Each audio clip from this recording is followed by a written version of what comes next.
오늘 이제 예수 그리스도에 대하여 지난 시간으로 예수님께서 성육신에 대해서 예수님께서 온전한 사람으로서 온전한 하나님으로서 그것이 어떤 뜻이고 또 어떻게 그것이 가능하고 어떻게 이해해야 되는지 했다면 오늘은 예수님이 이 땅에 오신 목적이죠. 죽으러 오신 예수님 왜 꼭 죽으셔야 했나에 대해서 함께 보도록 하겠습니다. 어떤 사람들은 예수님이 십자가에 달려 죽으신 거 빼고 예수님을 믿는 사람이 있어요. 죽었나 보다 그냥 그런가 보다 싶지 그냥 예수님을 믿는데 뭘 믿냐?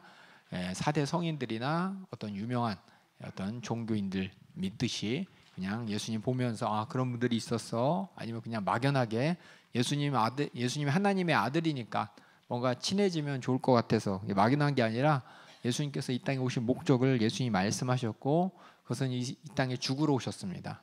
죽어야 되는 것이 왜 그렇게 필요한가? 왜 그것이 우리가 믿는 내용이 되는가? 여기 보면 세 가지 질문이 있어요. 첫 번째는 예수님이 죽으러 오셨다는데 그렇다면 공생애를 3년 반 동안 하셨죠? 그럼 30년의 삶은 무슨 의미냐 이거죠. 공생애 3년 반 동안 말씀도 가르쳐 주시고 직접 이제 제가 왜 죽어야 되는지 설명하셨지만 예수님께서 공생애 시작하기 전에 30년 동안은 그런 어떤 의미인가에 대해서 한번 보고 두 번째는 그렇다면 예수님 우리를 죄를 대속하셨다는 속죄하셨다는 이유가 뭐고 도대체 그걸로 뭘 해결됐는가. 세 번째는 성경에 이런 얘기가 있어요. 예수님이 천주교 같은 지옥에 내려가셨다 이 말이 있어요. 지옥은 누가 가요? 여러분 처음 들으시죠? 처음 들으시는 분들은 몰라도 돼요. 근데 성경에 보면은 예수님께서 지옥에 내려가셨다, 지옥에 있는 자들에게 복음을 전하셨다 이런 말, 지옥에 있는 자들에게 복음을 전하셨다 이런 얘기가 나와요. 이걸 보면서 천주교에서는 예수님께서 지옥에 있는 자들까지 구원하시기 위해서 직접 지옥으로 내려가셨다 이런 얘기도 있는데 우리가 여자중학교에서 말씀드릴 때 일단 한 사람이 죽으면 천국이나 지옥이나 끝이잖아요. 근데 성경에 이제 그런 구절이 있으니까는 천주교에서는 예수님한테 기도 잘하면은 지옥 가 있는 우리 아버지 어머니 구원할 수 있다 이런 내용을 이렇게 오도되기도 해요. 이런 내용이 있다는 거 알고 이런 내용을 들었을 때 나는 어떻게 대답해야 되는지에 대해서 한번 살펴보도록 하겠습니다. 첫 번째 속죄. 예수님께서 그러면은 속죄함 우리가 노래를 많이 하죠. 속죄, 그렇죠? 속죄란 무엇이냐? 보면 이게 두 가지 관점에서 아셔야 됩니다. 하나는 하나님의 사랑에 대해서, 하나님의 정의라고 했죠. 하나님의 공의예요, 공의. 하나님의 공의에 대해서. 요한복음 3장 16절에 하나님이 그렇게 사랑하셨대요. 사랑하셨기 때문에 독생자를 주실 수밖에 없었다고. 또 하나는 뭐냐? 하나님께서는 죄값을 치러야 한다는 겁니다. 치러야 된다는 것이 있어요. 왜냐하면 하나님은 공의 하나님이기 때문에 죄는 심판하셔야 되잖아요. 하나님은 심판하셔야 되는데 왜 아들을 보냈냐 이거죠. 왜 아들을 보냈냐? 그래서 속죄, 예수님께서 이 땅에 오셔서 우리 죄를 짊어지시고, 그렇죠? 죄를 사해 주신 것. 그것이 왜 그것이 원인이 뭐냐? 첫 번째 하나님이 사랑하셔서 예수님이 이 땅에 오셨고, 두 번째 하나님이 공의 하나님이기 때문에 죄에 대한 심판이 있어야 되기 때문에 이 땅에 오셨습니다. 이 말이 참 어렵지만 여러분이 이걸 잘 갖고 있어야 돼요. 성경에 보면 우리가 요한복음 3장 우리 하나님의 사랑만 강조하다 보면은 뭐가 되냐면은 하나님은 사랑하시니까 그냥 용서해 주시는 거야. 죄 져도 괜찮아. 아니에요. 하나님 공의 하나님입니다. 죄에 대해서 무섭게 한 채 오체 없이 심판하신 분이라는 걸 우리가 정확하게 알아야 되기 때문에 속죄, 예수님께 이 땅에 오셔서 우리 죄를 죄값을 치르신 이 내용은 하나님이 사랑하셨기 때문에 이 땅에 예수를 보내셨고 죄를 심판하셔야 되기 때문에 예수님도 이 땅에 보내셨어요. 그래서 여기 본문 두 개 나오죠. 요절 두 개. 요절 두 개 어떻게 보면 부닥치는 것 같지만은 사실 이것이 하나님의 온전한 뜻입니다. 요한복음 3장 16절 다 같이 한번 읽어보겠습니다. 시작. 하나님이 세상을 이처럼 사랑하사 독생자를 주셨으니 이는 저를 믿는 자보다 멸망치 않고 영생을 얻게 하려 하십니다. 하나님의 사랑만 강조되면은 죄를 지어도 하나님이 다 용서해 주시게 아들까지 보내주셨는데 용서해 주시겠지 되는데 거꾸로 하나님 무서운 심판 어느 정도 심판이냐? 하나님의 아들이 우리 죄를 짊어지기만 해도 죄에 대한 심판으로 독생자가 죽어야만 했던 하나님의 공의 하나님입니다. 우리 로마서 3장 25절 26 제가 적어놓은 거 있죠? 한번 내용 읽어볼까요? 시작. 이는 하나님께서 길이 참으시던 중에 전에 지은 죄를 간구하심으로 자기의 의로움을 나타내시려 하심이니라. 곧 이때 자기의 의로우심을 나타내사 자기도 의로우시며 또한 예수 믿는 자를 의롭다 하려 하심이니라. 보세요. 하나님께서 우리 인간들이 마귀는 어떻게 됐어요? 하나님을 도전하는 순간 어떻게 됐죠? 쫓겨났죠. 하나님 원수가 되어버렸죠. 근데 우리 인간은 선악과를 먹었는데 하나님께서 바로 심판하셨나요? 이게 참 그렇죠. 바로 심판하시고 심판하셔, 심판하겠다라고 하시고, 그렇죠.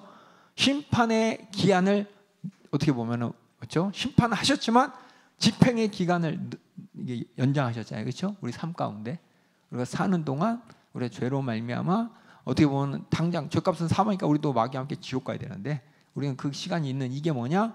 하나님이 간구하셨다는 거예요. 간구했다는 거는 알지만은 이렇게 그냥 알지만은 당장 심판 하지 않으시고 심판 내리셨지만 당장 집행하지 않으신 이유는 뭐냐?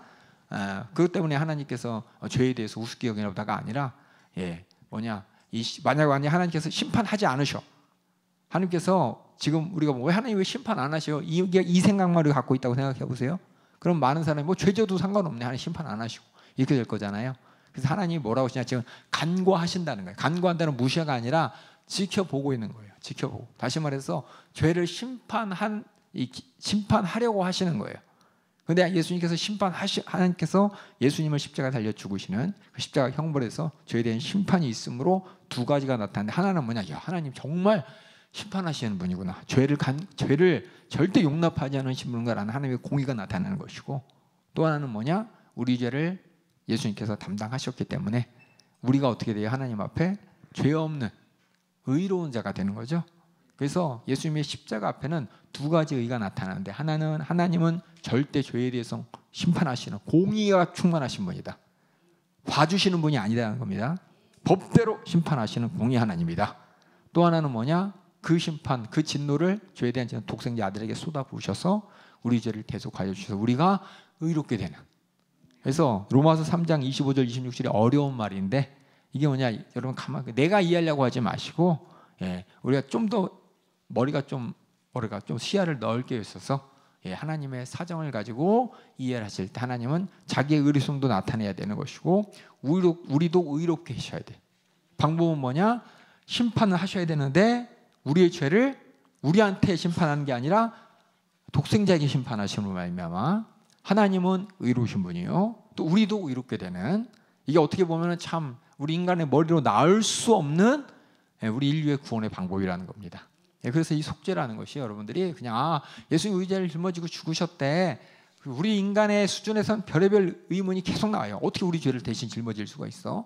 그렇다고 해서 그게 되는 거야?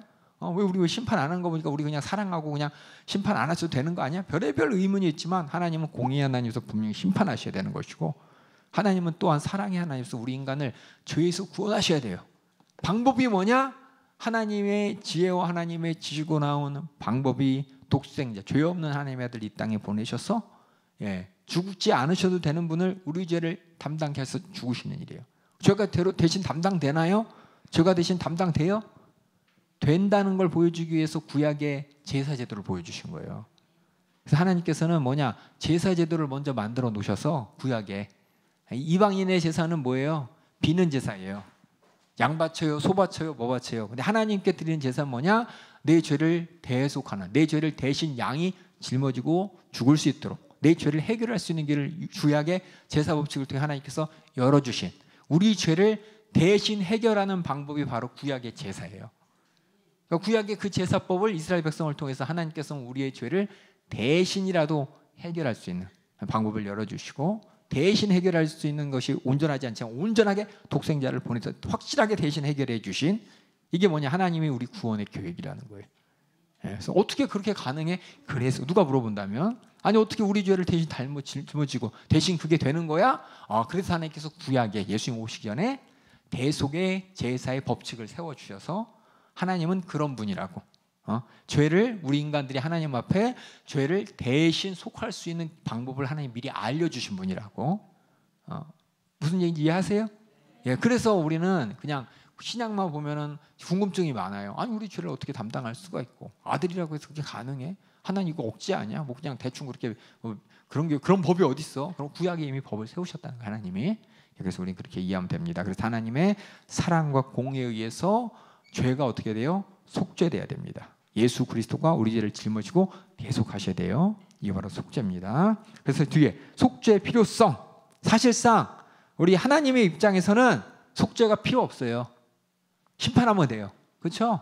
죄를 속하다, 이게 용서하고 사해 주신다는 건데, 죄를 속하다 사해 줄 필요가 없어요. 하나님 입장에서는 아쉬운 게 하나도 없어요. 그래서 첫 번째가 그겁니다. 하나님은 우리를 전혀 구원하실 필요가 없어요. 다시 말해 절대적으로 우리를 구원해야 될 이유가 없으신 분이에요. 하지만 두 번째, 하나님의 사랑 안에서 우리 인류를 구원하기 위해서는 하나님께서는 우리 죄를 어떻게 돼요? 용서해 주고 싶은 거예요.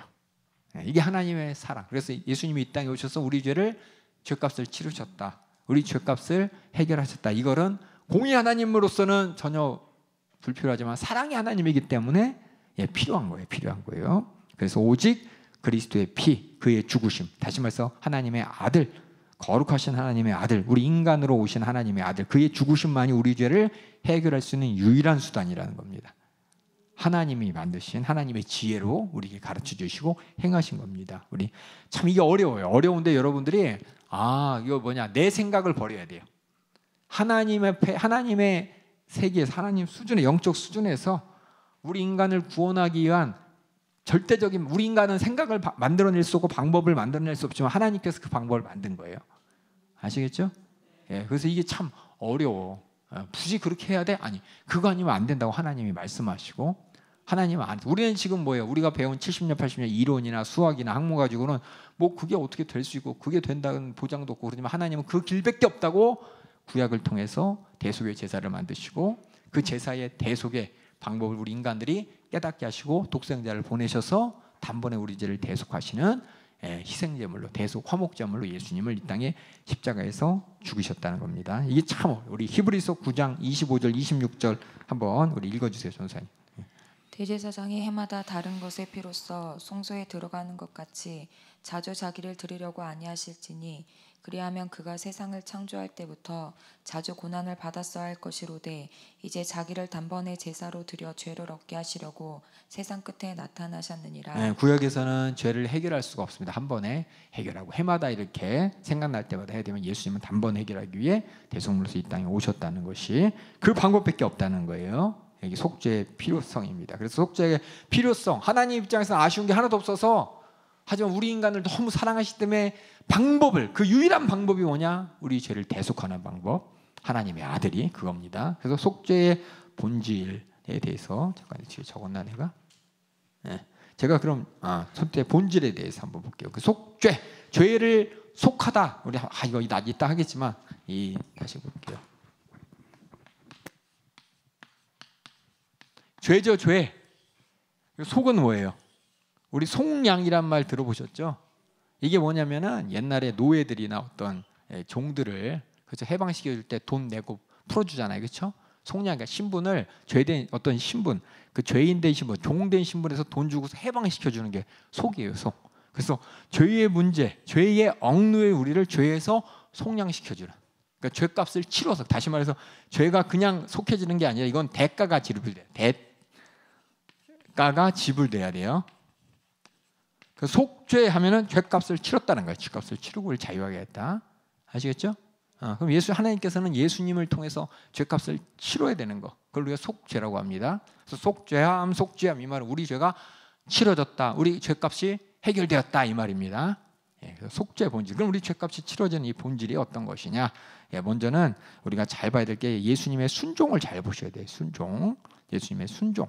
예수님께서 이 땅에 죽어서 우리 죄값을 대속제물로서 치르기만 했다. 그럼 예수님의 30년 생을 무엇이냐? 그 아까 얘기했죠, 그렇죠? 30년 생이 도대체 뭐냔 말이에요, 그렇죠? 30년 생이 무엇이냐? 그래서 밑에 썼죠. 예수님께서 속죄만 이루셨다면, 다시 죄값만 치르셨다면, 죽어서 죄에 대한 책임은 사라집니다, 그렇죠? 죄의 문제가 해결돼요. 근데 문제는 옆 뒤에 썼어요. 우리가 어떤 상태냐? 죄가 짓기 전에 아담과 하와의 상태로 돌아갈 뿐이에요. 아담과 하와의 상태로만 돌아간다면 우리는 다시 아담과 하와처럼 다시 죄를 짓겠죠? 그럼 문제가 뭐냐? 죄를 완전하게 죄값을 치러서 죄가 완전히 없애야 하려면은 우리가 죄로 다시는 돌아오지 못하게 만들어야 되잖아요, 그렇죠? 그래서 뭐냐? 예수님께서는 영원히 의로운 상태에서 완전한 율법의 순종까지도 우리에게 뭐냐? 영향을 끼쳐주셔야 돼요. 그러니까 우리의 죄의 문제만 해결된 게 아니라 죄를 다시 지을 수 없는 뭐예요? 그런 어떤 보증이 있어야 돼요. 보증이. 안 그래요? 이 말 어렵죠? 되게 어려워. 왜냐하면 이 속죄를 오해하면은 잘못하면 그냥 예수님 계속 죽으시면 되는데 뭐 그렇죠? 계속 죽어요. 계속. 내 죄 지을 때마다 회개해갖고 죄 용서해줘 또 죽고 또 죽고 또 죽고 이게 아니라 예수님께서는 단번에 해결하셨다. 그러고 나서 끝이 아니라 그가 뭐냐 우리에게 뭐냐 순종의 본일이어서 우리는 예수 믿는다. 예수님을 통해서 죄사함 받고 더 나아가서 예수님의 온전한 순종까지도 우리가 영향을 받는 거예요. 온전한 순종까지도 보증해 주시는 거예요. 어떻게 보면 그래서 뭐냐 영원히 의로운 상태에서 우리가 완전하게 하나님 말씀에 순종할 수 있는 그런 상태까지도 예수님께서는 우리에게 보증해 주신 거예요. 보증해 주신 거예요. 그래서 뭐냐 2번 그리스도께서 단순히 도덕적인 중림 상태 아담과 하와 같은 그것뿐만 아니라 이제 뭐냐 죄 사함 받은 다음부터는 하나님 말씀에 절대 도전하지 않을 그렇죠? 절대 어길 수 없는 그런 하나님과의 도덕적 의로운 상태에 이르게 되기 위해서 어떻게 누구처럼 예수님처럼 언제 예수님처럼 예수님이 죽기 전에 공생의 3년과 그 전에 30년 생리처럼 그러니까 예수님이 이 땅에 왔을 때 히브리서 얘기한 시험을 당하시면 죄를 짓지 않으셨다 그랬죠. 예수님이 갑자기 막 동네 그냥 양아지처럼 아니면 동네 일반 사람처럼 하다 갑자기 짠하고 공생을 시작한 게 아니라 예수님이 어렸을 때부터 생애 자체가 거룩한 죄는 절대 짓지 않는 삶을 30년 동안 사시고 이제 때가 됐기 때문에 공생애를 시작하셨습니다. 이 삶이 우리에게 뭐냐? 우리가 따라가야 될 삶인 것이고 우리 죄 사함 다음부터 우리가 예수님의 그 영향을 받아서 어떻게 보면 그런 보증을 받아서 우리도 뭐냐? 죄에서 완전하게 죄값이 치러진 것으로 끝이 아니라 다시는 죄를 지을 수 없을 그것까지도 예수님께서는 우리의 죄를 확실하게 해결하셨다는 거예요. 그게 이제 속죄의 본질입니다. 본질. 그래서 참 어려워요. 그래서 여러분들이 궁금하잖아요. 저도 궁금했어요. 예수님 그냥 죽을 거면 그 헤롯 있잖아요. 헤롯 왕 베들레헴에서 그쵸? 헤롯 왕이 아기들 잡아갔잖아요. 그렇죠? 아기들 잡아가서 죽으면서 봐라. 거기서 이제 갑자기 그렇죠? 요셉이나 마리아나 천사가 와서 그래 이 애가 죽는 것은 너희 죄를 담당하기야 대속물로 죽은 것이다. 그걸로만 했다면 아기 때 죽어도 되잖아요. 아기 때 죽고 옆에서 선지자가 큰 소리로 이것이 바로 우리에게 이사야 선지자가 얘기했던 우리 죄를 대속할 대속물로서 이제 어린 양으로서 진짜 아기가 죽는다. 헤롯이 잡아 죽일 것이다. 이런 말 안 해도 되는데 그렇게 안 했잖아요. 예수님 이 땅에 오셔서 우리랑 똑같이 30년 동안 사시고 3년 만에 공생애와 마지막에 십자가에 죽으셨잖아요. 그 앞에 삶이 뭐냐 이거예요. 왜 하나님께서는 대속물로서 죽는 것이 이사야 선지자 53장의 말씀대로 대속물로서의 죽음으로서 충분한데 뭐 30년이나 왜 기다리냐. 그 삶이 어떤 의미냔 말이야. 얼마 의미냐. 이 의미는 어떤 의미냐. 우리가 죄사함 받고 나서 다시 아담처럼 사는 것이 아니라 예수님처럼 그렇게 살게 하는 그 영향을 우리가 받는 겁니다. 그렇게 우리가 보증되는 것이고 그렇게 예수님 안에서 살게 되는 그것까지도 뭐냐 속죄예요. 속죄. 그러니까 깨끗하게 뭐예요. 예를 들어서 여기 있는 거 더러워. 그렇죠? 더러운 거 없애는 것으로 끝이 아니라 여기를 깨끗하게 그러니까 무색이 아니죠. 무색. 그렇죠? 무색이 아니라 다시는 오염되지 않을 그렇죠? 완전한 의로운 것으로 우리를 속죄하셨다는 겁니다. 그래서 우리가 예수 믿고 죄 사함 받았습니다. 이 말은 사실상 우리는 참 우리 육신이 이렇게 소유하지만 실상 그 속죄의 본질적인 의미는 죄 사함 받고 끝이 아니라 죄 사함 받았기 때문에 다시는 죄로 돌아가지 않을 수 있는 그렇게 우리가 믿음으로 하나님 앞에 죄 사함 받은 것이 속죄의 본질이라는 겁니다. 그래서 두 번째 우리를 위한 예수 그리스도의 그래서 뭐냐 여기 나왔죠. 속죄의 본질은 우리를 위한 예수님의 순종이라는 거예요. 하나님을 향한 그 순종의 모습, 죽기까지 순종했던 그 모습이 우리에게는 죄가 완전히 사함받은 그 속죄의 첫 번째 본질이고 두 번째 우리가 잘 알듯이 우리를 위해 죄값을 치르신 그 고난과 죽음이 속죄고 그래서 전 생애를 통해서 예수님 또 고난하셨습니다. 왜 어떤 사람들이 그래요. 예수님께서 고난 십자가에서 얼마나 아프셨을까 하지만 예수님의 생애 자체가 고난이었습니다. 예수님의 생애 자체가 고난이었어요. 어떤 고난? 그렇죠. 여러분들이 지금이야 뭐 깨끗하니까 이렇게 살지만 그렇죠? 벌레 나오는 그렇죠? 지저분한 쓰레기 같은 곳에서 살아라 그러면 어떤 분은 못 견뎌요. 그렇죠? 결벽증이 있으신 분 있잖아요. 이런 분들 보면은 조금만 들어도 막 못 견디잖아요. 그렇죠? 근데 하나님의 아들은 죄가 없으신 분이에요. 죄가 없으신 하나님의 아들이 죄 많은 이 세상 사람들하고 부닥치고 말하고 어울릴 때 그냥 하나님이니까 뭐 그렇겠지가 아니라 힘드세요. 거룩하신 분이기 때문에 힘드시. 이 모든 것들이 뭐냐? 죄에 얽매면서 그 자체가 뭐냐? 예수님한테 고난이었다는 거예요. 하나님의 거룩한 하나님의 아들의 고난이었다는 겁니다. 여러분의 고난의 폭이 예수님께서 당하신 고난의 폭을 좀 넓히셔야 돼. 단순히 그냥 십자가에서 얼마나 아프셨을까? 그건 우리가 실질적으로 보는 고난이지만 구원받은 다음에 거룩하신 하나님을 생각할 때, 거룩하신 하나님의 아들을 생각할 때 그분이 이 땅에서 죄 많은 사람들과 이렇게 부닥쳐. 여러분도 같이 있고 싫은 사람 진짜 싫잖아요. 나 저 사람하고 같이 있기 싫어. 차라리 그냥 날 죽여 그러죠, 그렇죠? 이 말은 죽여는 미안하지만 차라리 내가 딴 데로 이사 가고 말고, 그렇죠? 내가 손해 보더라도 내가 정말 뭐 이 교회 못 다녀 이런 분들도 있어요. 어떤 분들은 그게 뭐냐? 못 견디는 거. 예수님도 똑같았어요. 하지만 예수님은 그렇게 고난 가운데서도 순종하셨다는 겁니다. 그래서 예수님의 고난은 단지 그 십자가의 고난뿐만 아니라 나왔지만 전 세계를 통해서 타락한 세상에서 예수님께서 고난 가운데 계셨다는 겁니다. 그리고 우리가 잘 아는 십자가, 명확한 고난, 십자가의 고통은 어떤 고통이냐? 단지 그냥 아팠겠다가 아니라 첫 번째는 육체적인 고통과 죽음. 얼마나 십자가 우리 인간들이 상상할 수 없는 고난과 고통을 당하셨는지 십자가를 표현하면 이렇게 표현해요. 오랜 고통을 통해 생명의 숨을 쉬는 사람. 이 말은 뭐냐면 십자가에선 죽지 않기 위해서는 그냥 고통을 계속 당해야 돼요. 그러니까 고통을 통해서 숨을 쉬는 거예요. 이 말을 제가 이제 어떤 분이 설명하는 걸 봤는데 저도 동감하는데, 십자가라는 것 자체가 이렇게 매달리는 거잖아요, 나무에. 그렇죠? 이렇게 매달리게 되면은 이게 그냥 우리가 처음에 매달릴 것 같은데 조금 시간이 지나면은 이렇게 길쭉하게 되면서 이 몸이 이렇게 폐가 이렇게 쭈그러들어요. 폐가 쭈그러들면 숨 쉬어야 되잖아요. 그럼 할 때마다 이게 벌어져야 되는데 하도 오래 매달리다 보면 이게 잘 안 돼요. 그렇죠? 그러니까 숨이 힘들고 그래서 그 숨 쉬려면 어떻게 돼요? 이거 벌려야 되죠. 벌려면 내가 십자가에서 이렇게 당겨야 되죠. 그럼 손과 발이 아파. 너무 아파서 너무 또 이렇게 하면 숨 쉬고 이게 계속 반복되는 거예요. 반복. 그래서 이게 뭐냐? 숨을 쉬기 위해서 고통을 수반하는. 그래서 어떤 사람이 이렇게 썼어요. 십자가라는 것이 무엇이냐? 오랜 고통을 통해서 겨우겨우 생명의 숨을 쉬는 사람이 십자가 달린 사람. 그만큼 이제 고통스럽다는 것이죠. 십자가가.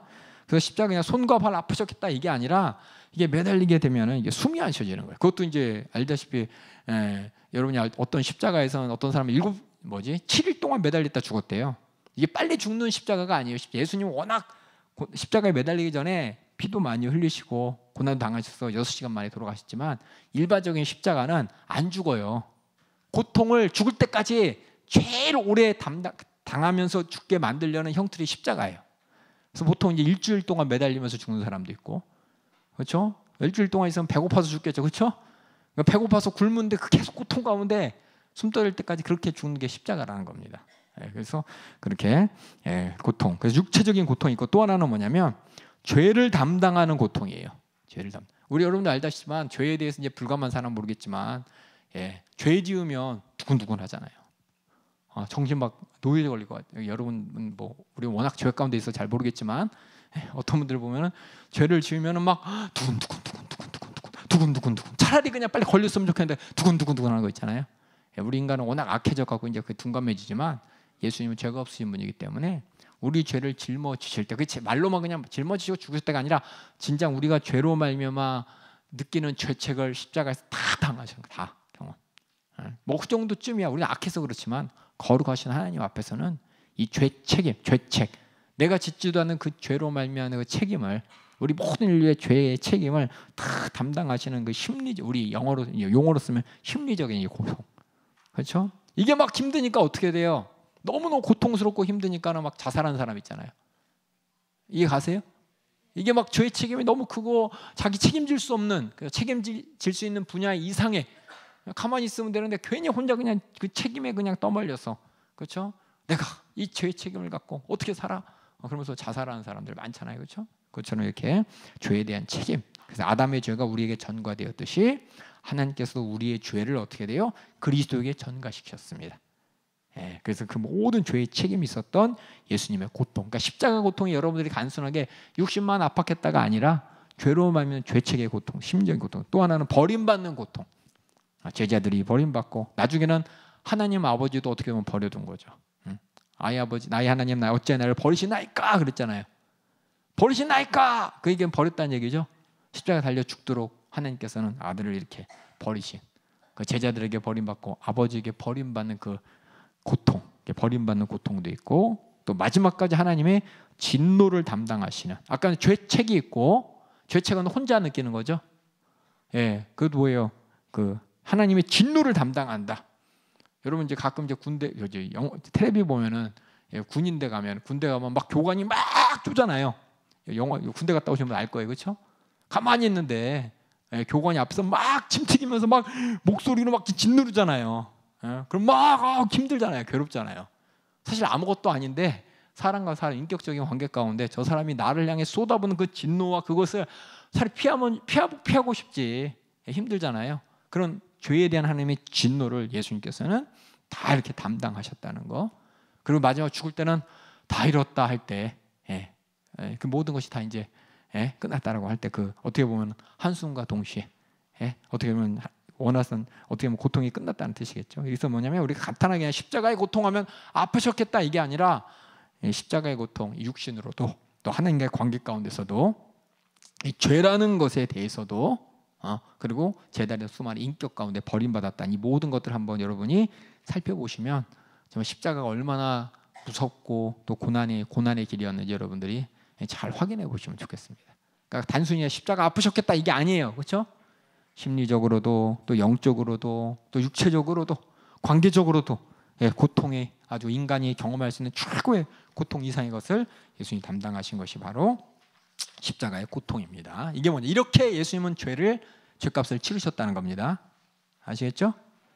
첫 번째는 온전한 순종을 통해서 예수님께서는 죄에 대해서 분명히 우리에게 보증이 되신 것처럼 죄에 대한 확실한 보증을 세워주시고 죄값을 치르시고, 세 번째 우리 그리스도의 죽음에 대한 더 깊은 이해. 죄는 뭐냐? 성부 하나님에 의해서 예수님께 담당되었습니다. 죄는 영원한 고통이 아니라 완전한 값에 지불된 거예요. 그래서 우리 예수님께서 십자가 달려 죽으시는 동안 우리의 모든 죄는 다 지불되어서 속죄, 죄값은 지불되고 우리는 속량되었습니다. 근데 로마 카톨릭에서 뭐라 그러냐? 우리가 주의 만찬에 참여할 때마다 예수님께서는 그 고난과 고통을 계속해서 반복한다고 돼 있어요. 반복한다고. 내 살을 받아 먹어라, 내 피를 받아 마셔라. 이것이 너희를 거룩하게 하는, 너희를 위한 생명의 떡이다. 이게 할 때 카톨릭에서는 이걸 번역을 어떻게 하냐면 우리의 죄가 해결되는 순간이라고 하면서 십자가의 고난과 고통이 우리가 살을 뜯어 먹을 때마다 그렇죠? 떡을 먹을 때마다, 포도주를 마실 때마다 그 피가 그 현장이 계속해서 우리에게 재현되는 거다라고 하면서 로마 카톨릭에서는 그렇게 예수님은 계속해서 고난과 고통이 이어지시는 것으로 오해할 수가 있기 때문에 여러분들 그러지 말라고, 예수님은 이미 다시고 우리가 주의 만찬에 참여한 것은 그때를 기억하는 겁니다. 기념하는 겁니다. 근데 그 카톨릭에서는 그게 바로 지금 이 현장에서 일어나는 현실적인 사건이라고, 지금 우리가 죄 사함 받을 수 있는 기회라고 이렇게 얘기하면서 예수님의 고난과 죽음을 주의 만찬에 참여할 때마다 계속 반복시키는, 그 고난을 보세요. 그걸 보세요 하면서 지금 당신을 위한 고난이 바로 지금 살을 먹는 순간 예수님의 살이 찢어지는 거고, 네가 당신이 먹는 예수님의 피가 쏟아지는 거고, 지금은 바로 그 현장입니다라고 로마 카톨릭은 그렇게 해석을 해요. 그래서 뭐냐? 계속해서 예수님께서는 십자가에서 고난 받고 계시는 분으로 희생이 계속해서 반복되는 것은 그게 아니라는 겁니다. 그래서 제가 적었어요. 예수님의 그래서 보혈의 의미는 뭐냐? 죽으심과 또 법정 처형이고 또 희생제물로 피수되는 구약의 제사의 그 법이 이루어지는 겁니다. 그리고 대속으로서 그리스도의 죽음, 우리를 대신해서 죽었다라는 것이에요. 죄를 속했다, 이건 우리를 대신한 겁니다. 이 말이 아까 얘기했지만 이게 되게 헷갈리는 언어가 몇 개가 있어요. 속죄가 있고요, 대속이 있고요, 구속이 있어요. 비슷비슷한 말 같아서 그냥 같이 써요 다, 그렇죠? 대속, 근데 이건 뭐냐면 속죄가 기본이고, 속죄인데 이 속죄를 예수님이 대신하셨다. 그래서 이 속죄는 뭐냐? 죄값을 치르는 거죠. 내가 우리끼리도 속죄돼요, 우리끼리도. 우리가 성경에서 예수님의 속죄는 뭐냐? 우리 죄값을 치른 대속이라는 겁니다. 대속. 그리고 이런 대속을 통해서 우리를 구원하셨다. 어떻게 보면 구대속인데 대자 빼고 그냥 구속 이렇게 쓰는 겁니다. 알죠? 이거는 뭐예요? 속죄, 대속죄예요, 사실은. 대신 속죄했다, 이 말이 대속인 것이고, 이거는 구대속죄 해서 다 이렇게 생략하고 구속해가지고, 구속해가지고 이거는 무슨 말인지 알겠죠? 그러니까 의미 자체가 속죄는 우리 죄를 속량했다, 죄값을 치렀다. 예수님이 대신 치렀다. 대신 치러 우리를 구원하셨다. 이게 이제 구속이란 말이에요. 그래서 이 용어가 이게 막 혼용해서 쓰이고 막 이 말 같고 이 말 같은데 정확한 의미를 말씀드립니다. 이건 구속, 대속, 죄. 이거는 구대속죄인데 빼고 그냥 구속만 쓴 겁니다. 이해가시죠? 어떤 분은 이거 아마 궁금하지도 않았을 분도 있어요. 예? 뭐 그런가 보다라고, 그렇죠? 예. 근데 용어 간에 헷갈리지 말라고 제가 정확하게 용어를 알면은 우리가 이해하는 게 참 더 확실해져요. 그래서 여러분에게 이렇게 설명했습니다. 그래서 대속으로서 그리스도의 죽음은 우리를 대신해서 죽은 것을 얘기하는 것이고, 또 속죄에 대한 여러 가지 면을 신약 용어들이 희생제물이다, 화목제물이다, 화해다, 또 구속, 여기 났죠? 구속이다 이렇게 나옵니다. 그래서 구속은 뭐냐? 우리를 구원하셨어요. 그렇죠? 대신 죄값을 치러서 구원하셨다. 그렇다면 문제는 뭐냐? 누구에게 죄값을 치렀냐예요. 그래서 많은 사람들이 착각해. 죄값? 사단한테 예수님께서 죄값을 치르고 우리를 구원하셨다 그러니까 자꾸 이렇게 생각을 해. 많은 사람이 이렇게 생각을 해요. 세상의 이율론 가운데 우리가 죄를 졌기 때문에 성경에 나왔잖아요. 마귀의 것이라고, 그렇죠? 마귀의 것이니까 우리가 마귀한테 예수님께서 가서 나를 가져! 그러고, 그렇죠? 마귀한테 자기의 목숨을 내놓고 우리를 구원하셨다라고 하는데 그게 아니에요. 하나님, 심판하시는 하나님한테 우리의 죄값을 치르시고, 우리 의롭게 했기 때문에 우리는 마귀가 더 이상 어떻게 할 수 없어 우리를 구원하신 것인데, 이거 성경을 잘못 이해하는 사람, 부분 이해하는 사람들은 어떤 교단이나 그런 데 있을까? 이단에서 성경 잘 모르고 그런 데서 분명히 사단에게 예수님께서는 자신의 목숨을 내놓고 죄값을 치르고 우리를 구원하셨다. 그래서 사단에게 예수님은 대신 볼모로 잡혀 있는 거예요. 막 이런 식으로 얘기하는 경우도 있어요. 그러니까 오해하지 말라고요. 왜냐하면 이게 자꾸 오해예요. 왜냐하면 우리가 성경에서 하나님은 심판주신데 마귀가 우리를 움켜잡고 우리 마귀 것이 되었다. 그럼 예수님이 오셔서 죄값을 누구한테 치러야 되느냐? 내가 마귀의 종, 죄의 종이니까 죄한테 이렇게 내나? 아니라는 겁니다. 심판주 하나님에게 죄값을 이렇게 지불하셔서, 그렇죠? 죄의 대가를 하고 우리를 구원하신 겁니다. 그래서 이 속죄, 속량, 죄에 대한 대가를 누구한테 배상을 했냐? 이것은 바로 하나님이십니다. 성부 하나님, 심판주 하나님이지 사단은 배상금을 요구할 능력이 없어요. 아시겠죠? 그 다음에 그 속죄에 대해서 잘못된 것이 아까 얘기했던 이 사단 배상론. 예수님께서는 죄값을 사단에게 목숨값을 내버렸다. 이거 틀린 것이고, 또 하나는 도덕적 가마론이 있어요. 예수님께서 죄값을 요구하신 적 사실 없어. 단지 예수님께서는 죽기까지 고난을 당하신 그 모습을 통해서 우리가 하나님이 얼마나 우리를 사랑하시는지 보여주는 어떤 교훈적인 거야. 아니 실질적인 죄값을 지불하신 겁니다. 예수님은 도덕적인 게 아니라 예수님은 하나님은 그렇게까지 사랑해, 독생까지 아낌없이 내놓을 만큼 사랑해. 여기까지 맞아요. 그렇게 나를 사랑했구나가 아니라 그래서 자신의 목숨을 죄값으로, 그렇죠? 내놓고 우리 죄를 대속하셨다는 것이 꼭 붙어야 되는데, 단지 그냥 우리를 사랑하는 수준이 그냥 보이는 저렇게 사랑했구나, 그냥 사랑의 수준을 보여주기 위해서 퍼포먼스인 거구나. 퍼포먼스가 아닙니다. 실제입니다. 실제. 속죄는 실제요, 대속도 실제요, 구속도 실제입니다. 그래서 이렇게. 근데 모범론을 이렇게 하시는 분이 있어요. 도덕적 가마론으로. 그리고 어떤 사람은 모범론이라 그래. 예수님처럼 닮아서, 예수님처럼 이 얘기 많이 하잖아요, 그렇죠? 우리가 예수님처럼 그렇게 하나님을 죽기까지 따라가고 의지하고 순종해야 돼. 어떤 본만, 그것만, 맞아, 이거 맞는 얘기인데 이것만 얘기하면 안 된다는 겁니다. 아시겠죠? 그래서 모범론도 틀려. 죄 가운데 어떻게 하나님을 의지할 수 있는지 본을 보여주시는. 하지만은 죄에 대한 책임이 어떻게 없어지는지는, 죄의 책임은 죄값을 치러야 없어지는 겁니다. 그렇죠? 모범만 이렇게 강조하는, 교훈만 강조하는 이런 건 틀린 거라는 겁니다. 그 통치론이라는 게 있어요. 이게 뭐냐? 하나님께서는 예수님을 통해서 하나님이 얼마나 죄를 미워하는지, 죄값은 정당하게 치료되는지 이 하나님의 공의만 강조하는 게 통치론이에요. 하나님은 전능하셔서 값없이 우리 죄를 면제해 줄 수 있다라는 착각이 있어. 하나님은 공의 하나님 때 심판하셔야 돼요. 그렇죠? 근데 어떤 사람은 이래요. 하나님은 전능하잖아. 죄 없이도 우리를 용서하실 수 있는 분인데 왜 그렇게 죄를 용서할, 여기서부터 잘못된 거야. 첫 번째 가정, 하나님은 우리의 죄를 그냥 용서해 줄 수 있는 분이다라고 착각하게 만들고, 그런데 예수님이 왜 죽었냐? 예수님 죄가 얼마나 무서운지 우리에게 가르쳐 주려고 예수님 죽은 거야. 가르쳐 주려고. 이게 통치론이에요.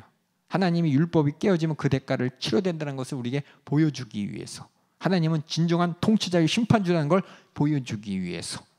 근데 실제로 속죄의 목적은 하나님의 공의가 아니라 공의의 목적을 만족시키는 것이 아닌 어떻게 율법을 잘 얼마나 율법이 무서운지 죄가 무서운지를 가르쳐주는 겁니다. 이게 똑같죠. 죄가 무서운지 가르쳐주는 거하고 그렇죠? 하지만 하나님은 원래 용서해 줄 조건이 뭐냐? 하나님 원래 그냥 용서해 줄 수 있는 분인데 그냥 죄가 얼마나 무서운지 가르쳐주기 위한 거야. 여기 뭐가 빠졌냐? 속죄가 빠졌습니다. 그렇죠? 죄값이 치러진 거 빠졌죠. 그것이 실질적인 것이라는 게 빠졌어요. 예수님께서 이 땅에서 우리 죄를 실질적으로 죄값을 치러 주셨다는 이것이 중요한데 이거 없이 그냥 퍼포먼스적으로 해갖고 첫 번째는 우리에게 도덕적으로 그렇죠? 얼마나 우리를 사랑하는지 보여주시려고. 두 번째 모범으로 예수님처럼 그렇게 하나님 의지된다고 보여주려고. 네 번째 하나님께서는 뭐예요? 죄가 얼마나 무서운지 가르쳐주려고. 이게 어떻게 보면 예수님이 실질적으로 이 죄값을 치르셨다는 것을 부정한 채 어떤 의미와 상징과 교훈만 이렇게 내놓은 것이 잘못된 속죄에 대한 이해라는 겁니다. 실질적이에요. 예수님 십자가 달려주고 우리 죄를 담당하신 실질적인 것이고 우리 죄를 해결할 수 있는 유일한 방법입니다. 그래서 예수님 오셨어요. 이걸 이제 오해하는 경우가 있는데 여러분이 그렇구나라고만 알아두시면 돼요. 이걸 자세하게 뭐 이건 통치론이고 모범론이고 이건 뭐 가마론이고 몰라도 돼요. 아시겠죠? 실질적인 예수님은 우리 죄를 하나님 앞에 죄값을 치르셔서 우리를 속죄하시고 대속하시고 구속하셨다. 이렇게 아셔야 돼요. 그리고 또 하나 베드로전서 우리 3장 우리 거기가 4장 6절 한번 읽어주세요. 여기 보면 이런 글자가 나요. 베드로전서 4장 6절 밑에 있죠? 한번 읽어만 주세요. 이를 위하여 죽은 자들에게도 복음이 전파되었으니 죽은 자들에게도 복음이 전파되었다 이 말이 나와. 죽은 자들에게 복음이 전파되었다. 또 읽어주세요. 이는 육체로는 사람처럼 심판을 받으나 영으로는 하나님처럼 살게 하려 함이니라. 이거 가만히 보면 이 문장만 딱 보면 뭐예요? 죽은 자들에게 복음이 전파되었으니 이는 육체로는 사람처럼 심판을 받으나 영으로는 하나님처럼 살게 하려 하심이니. 이것만 보고서 예수님께서 죽은 자들에게 복음을 전파하려 어디 갔겠나? 지옥 갔구나 이렇게 얘기하는데 여기서의 죽은 자는 죽은 자가 뭐예요? 죽은 자들에게 복음이 전파되었다 이 말이 지옥에 있는 자들에게 복음이 전파되었다가 아니라 지금 죽은 자들 그 사람들이 생전에 살아있을 때 복음이 전파되었다는 거예요. 이거 잘못 이해하면 이렇게 들려요. 아시겠어요? 그래 이거 뭐야?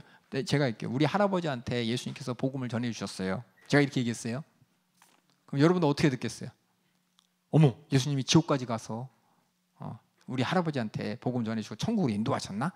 이렇게 듣는 사람이 어떤 사람은 할아버지가 죽기 전에 윤대국 목사 할아버지 죽기 전에 예수님께서 복음을 듣게 하셨고 그렇게 천국으로 인도하셨구나. 두 가지로 들을 수 있잖아요. 근데 분명히 우리는 다 알아요. 한번 죽으면 끝이는 거. 심판만 있다는 거. 근데 이거를 이제 이것만 보면 성경을 잘못 읽으면 이제 어떻게 되냐? 오해하게 된다는 겁니다. 무슨 얘기인지 아시겠죠? 그래서 제가 여러 번 얘기했지만 우리가 이렇게 성경이 있어서 읽을 수가 있는데도 불구하고 옛날엔 성경이 없었잖아요. 그렇죠? 구텐베르크가 신약 성경을 이렇게 인수해서 모든 사람에게 들려주기 전까지 성경은 사람들이 읽을 수도 없고 그냥 교회 가서 일주일에 한 번 예배 드릴 때 앞에 성직자가 들려주는 거 그것만 들어요. 그 사람이 설명해 주는 거 들어요. 성직자도 이걸 잘 아느냐? 성경이 라틴어로 써 있어요. 라틴어 로마어. 근데 영국에 있는 사람, 프랑스에 있는 사람, 다른 나라에 있는 사람들 라틴에 없는 사람, 라틴어 할 줄 모르는 사람이 겨우겨우 읽는 것만 배워가지고 그걸 또 떠담떠 읽으면서 성경이라고 자기 생각 섞어서 설명해 주다 보니까 이런 엉뚱한 얘기가 나오는 겁니다. 그러니까 여러분들이 지금 성경을 잘 읽을 수 있는 시대가 있어요. 이 앞뒤 문맥을 보면은 베드로전서에도 하나님께서 우리를 구원하신 그 복음을 우리에게 들려주시기 얼마나 감사한지 모르겠다 그 얘기인데 이걸 이제 자꾸 오해하면 이 문장만 딱 보면은 뭐만 보이냐? 죽은 자들에게도 복음이 전파된단 말이야?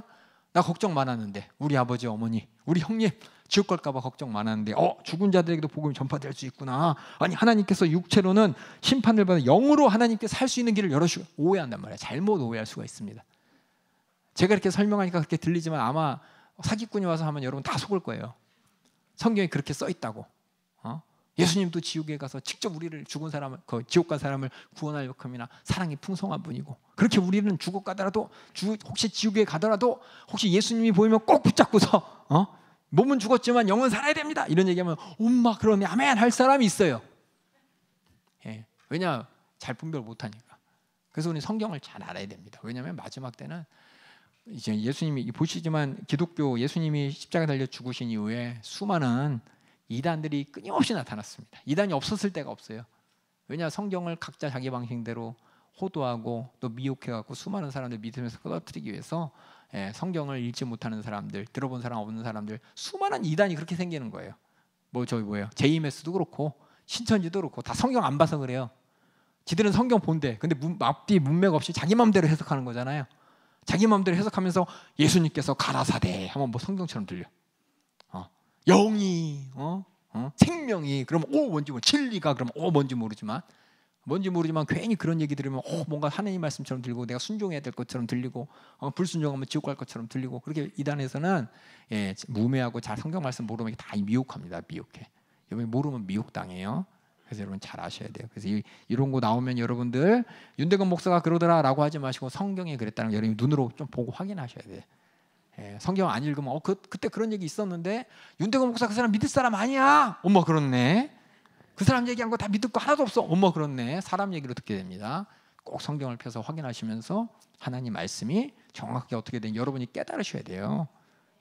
그냥 성경은 모든 사람이 가만히 읽으면 다 깨달을 수 있을 만큼 하나님께서 인간적인 언어로 인간의 목소리로 기록하여 주셨어요. 근데 자꾸 성경을 안 읽고 대신 누가 읽어주는 거 들으려고 그러고 대신 누가 설명해 주는 거 듣고서 알았다고 그러려고 하면 안 된다는 겁니다. 꼭 여러분 읽으셔야 돼요. 속죄의 범위. 그렇다면 속죄, 이 죄를 속하는 건 누구 해주냐? 누가 그리스도께서 십자가에 죽으셨을 때 과연 그가 모든 인류의 죄값을 지불한 게 맞냐는 거예요. 모든 인류, 앞으로 태어날 사람들, 과거에 태어난 모든 사람들, 예수님 이후에 모든 사람의 죄를 확실하게 지불하셨냐? 아니면 택하셨다, 부르셨다 그런 얘기 있으니까 어떤 특별한 사람들, 하나님께서 구원받을 사람을 콕 집어넣고 그 사람들만을 위해서 예수님께서는 죄값을 지불하셨냐? 이렇게 오해하는 경우가 있습니다. 그래서 이걸 어려운 말로 제한 속죄라 그래요.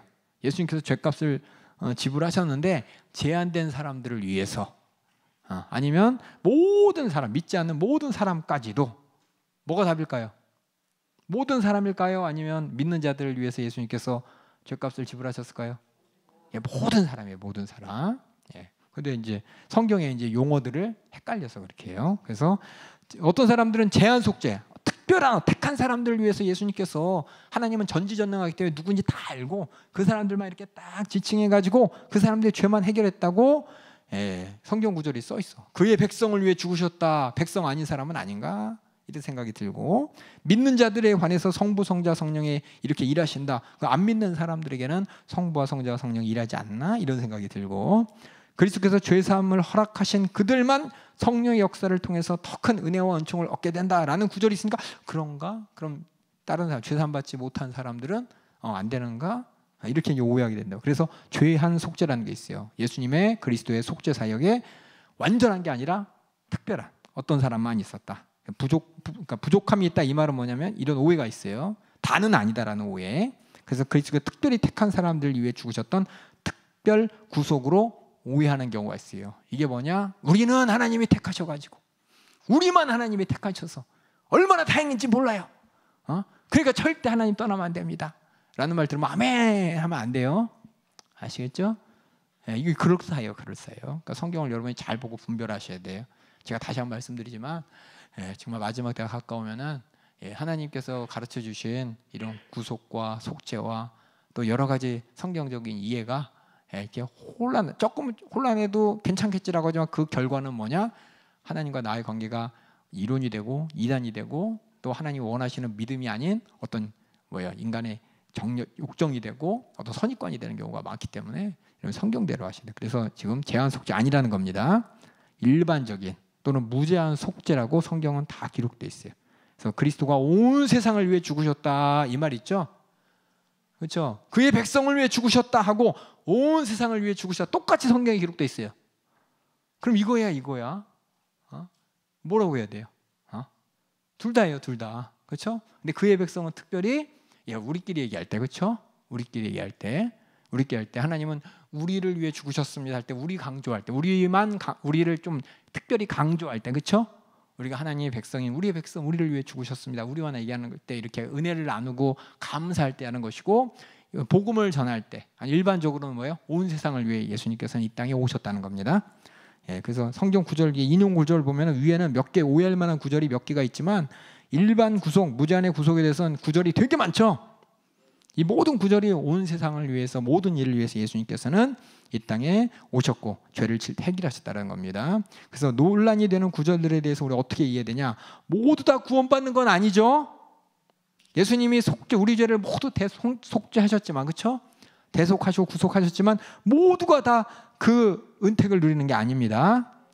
복음을 출생한 사람 모든 사람에게 들을 수 있는 공정하게 주어졌지만 그가 반응하는 자, 원하는 자는 누구든지 구원해 주신 그리스도에 나올 수 있고, 나오는 자를 예수님은 거절하지 않으시고, 그래서 거저 주신 복음은 선한 믿음 가운데 모든 사람에게 주어졌기 때문에 그것을 받아들이는 자만 구원을 얻습니다.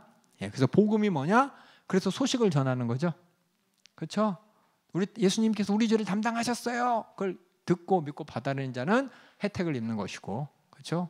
그걸 잊지 않는 사람은 혜택을 얻을 수 없는 겁니다. 이게 뭐냐? 하나님과 우리 관계는 어떤 기계적인 관계. 우리는 태어나면 뭐예요? 대한민국이죠, 그렇죠? 대한민국 사람이죠. 내가 선택하는 게 아니잖아요, 그렇죠? 그것처럼 우리가 구원 받아서 하지만 응애하고 태어났지만 내가 여기서 대한민국 국민으로 살 것이냐 아니면은 뭐 다른 나라로 이민할 것이냐, 내 선택이잖아요, 그렇죠? 그런 것처럼 내가 이미 하나님께서는 다 은혜를 주셨어요. 은혜를 내가 잡느냐 안 잡느냐, 그 다음에 하나님과 인격적인 관계 가운데 나의 의지와 선택에 대해서 결정되는 겁니다. 3번 읽을게요. 그리스도는 하나님의 영원한 아들이시기 때문에 그리스도의 죽음 자체가 무한한 공적이 되며 성부 성자가 정하신 죄의 값을 얼마든지 지불하기에 충분하다. 이 말은 제한이 없으시다는 겁니다.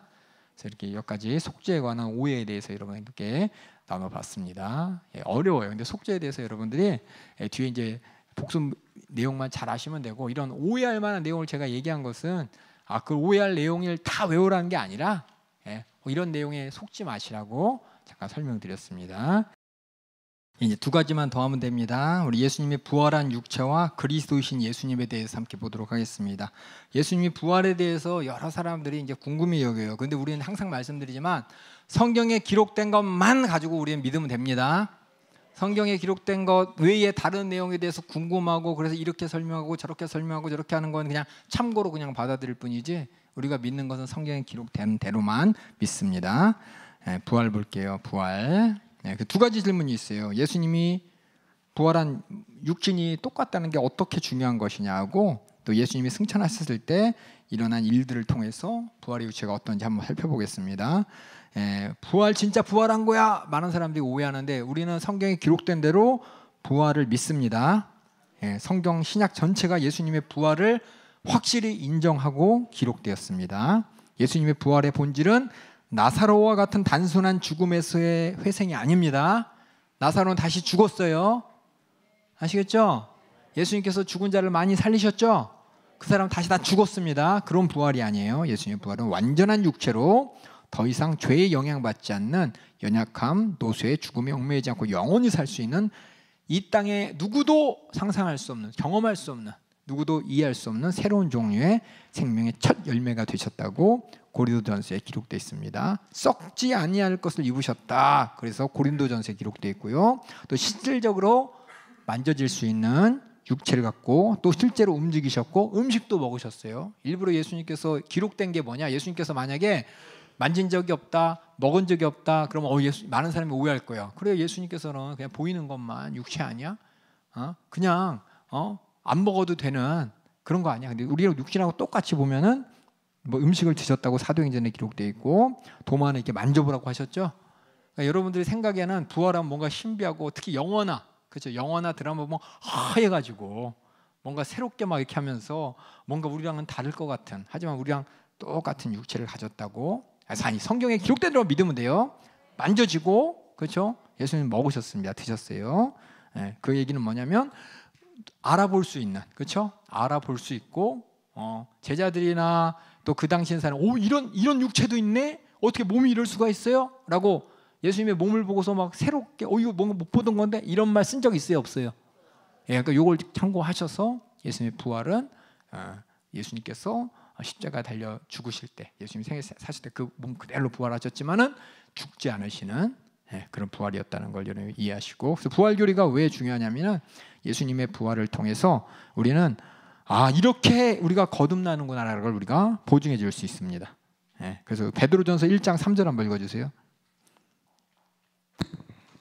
찬송하리로다 우리 주 예수 그리스도의 아버지 하나님이 그 많으신 긍휼대로 예수 그리스도의 죽은 자 가운데서 부활하심으로 말미암아 우리를 거듭나게 하사 산 소망이 있게 하시며. 부활하심으로 말미암아 우리는 뭘 하냐? 거듭난 우리가 저렇게 거듭난 우리가 저런 부활의 육신을 가지고 영원히 살 것이라는 소망을 우리에게 주신 것이요. 그다음에 에베소서 1장 19절 20절도 읽어주세요.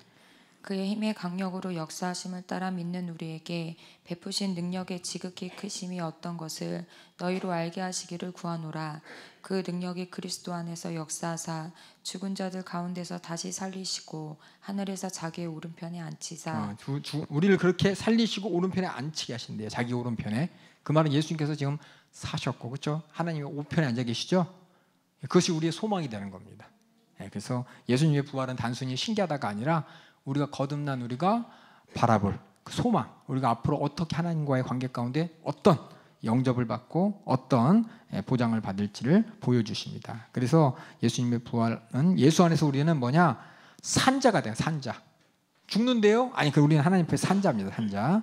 그리고 죄를 물리치는 능력이 있는 자요. 또 복음을 전하고 기적을 행하고 원수를 대적하고 또 물리치는 강력한 능력이 바로 그 제자들에게 주셨던 것처럼 우리에게 주셨다는 것을 인정합니다. 그래서 중생, 예수님의 부활을 통해서 거듭남, 다시 말해서 과거와는 다른 그런 것을 보장하고, 그 다음은 칭의를 보장합니다. 그리스도의 부활은 우리의 칭의, 우리가 의롭다는 것을 보장합니다.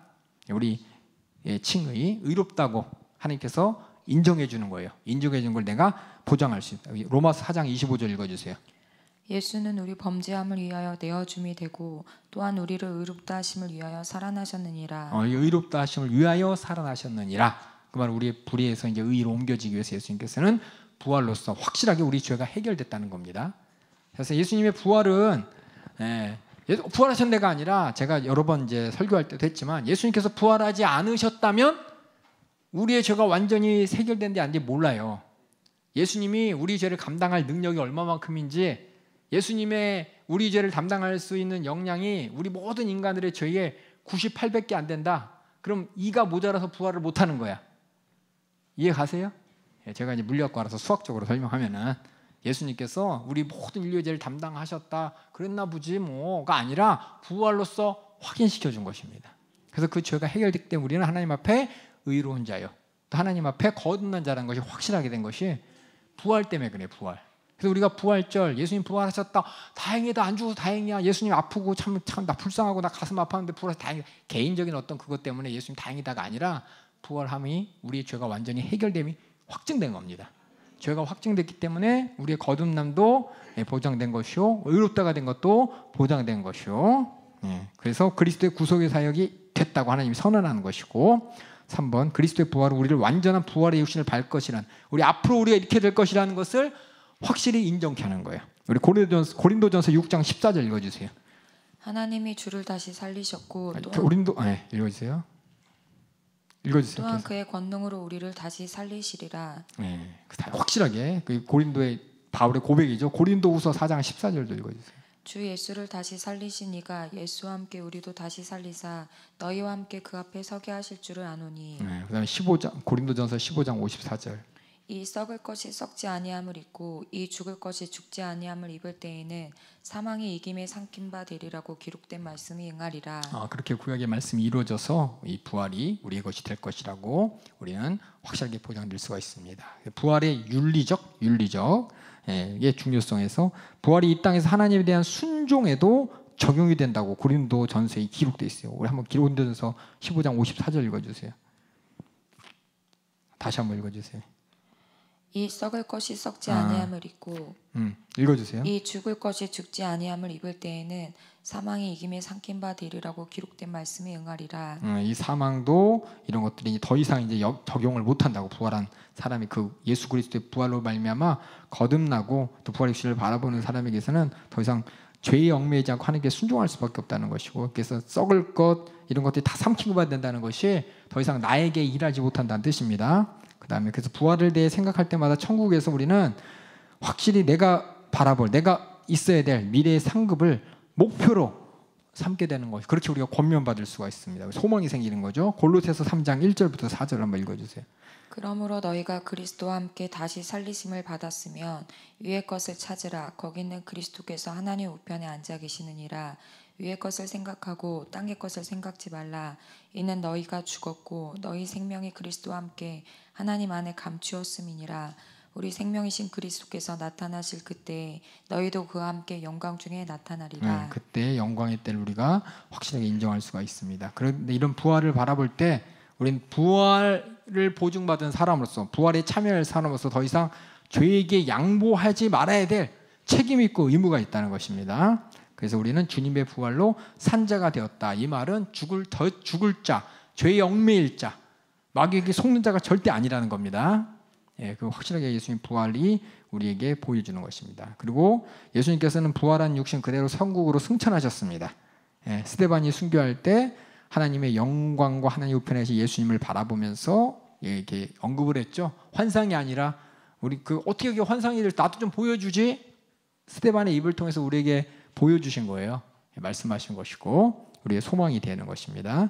그리스도께서는 신인, 이건 뭐냐면 신으로서 인간으로서 이전에 소유하지 않았던 영광과 존귀를 받으셨고, 또 승천하심으로 또 그리스도께서는 하나님 우편에 앉아 계십니다.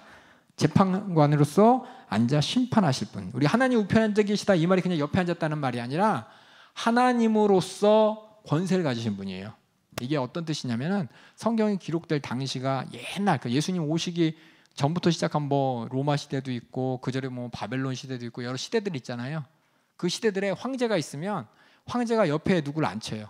아들을 앉히든 아니면은 자기 와이프를 앉히든, 그냥 앉혀놓는 게 아니라 똑같은 권세가 있다고 보여주는 거예요. 왕과 같은 권세를 가지고 있다는 거예요. 그러니까 왕이 물어볼 필요가 없어요. 옆에 있는 왕비가, 옆에 있는 자기 아들이, 왕자가 아빠 이거 해도 돼요? 이렇게 물어볼 필요 없이 옆에 있다면은 똑같은 권위와 권세를 가지고 나타낼 수 있다는 뜻이, 옆에 앉았다는 뜻이에요. 그래서 하나님의 아들이 하나님 우편에 앉았다, 이 말은 온전한 하나님이시라는 것이고, 우리도 나중에 예수님 우편에서 같이 왕노릇 한다는 것은 우리도 그 반열에 이르도록 우리를 인도하실 것이라는 게 우리의 소망이 되는 것입니다. 이게 이제 우리 성경을 통해서 우리에게 주신 소망입니다. 그리고 그래서 예수님의 승천은 우리 삶 가운데 교리적인 그냥 승천하시는 보다 그게 아니라 그 승천을 통해서 내가 있을 곳을 바라보게 되고 하나님이 어떤 분인지를, 예수님이 하나님과 어떤 관계인지도 알아보게 되는 교리적으로 중요한 성질을 갖게 됩니다. 우리는 그리스도의 구속의 사역 모든 면에서 그와 연합되었기 때문에 그리스도의 승천은 우리가 승천할 것을 예시해 주는 것이요, 우리의 마지막 집이 그와 함께 있는 천국이 될 것이라는 확신을 주는 것이고, 또 우주에 대한 전세 그리스도의 권세에 나중에 우리도 그 앞에 동참하게 될 것이라는 이런 약속도 우리가 갖게 되는 것입니다. 그래서 우리가 참 마지막에는 우리가 예수님의 신부잖아요, 그렇죠?